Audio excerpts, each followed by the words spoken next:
Welcome to Samba Samba. Enjoy the video. You start now, measure the wall and cut your first strip, adding 5% for pattern repeat. This prevents gaps. Once done, clean and sand glossy areas so adhesive sticks. You'll align the first edge to a plumb line, do not trust corners. Peel 1/2 of the backing, stick the top, then slowly remove the rest while smoothing. This single, deliberate start sets the pattern, so take a breath and keep the edge precisely vertical.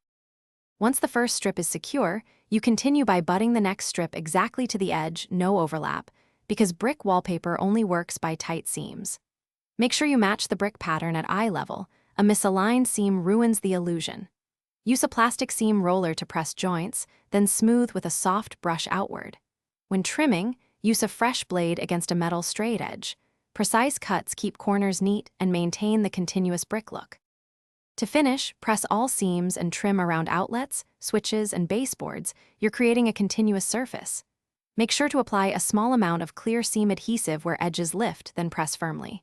If bubbles appear, a tiny pinprick lets air escape, smooth outward immediately. Finally, wipe glue smears with a damp cloth. Avoid solvents that could damage print. If pattern won't match, remove the last strip gently and realign. The only way is patient. Thanks for watching. Consider subscribing if we helped you.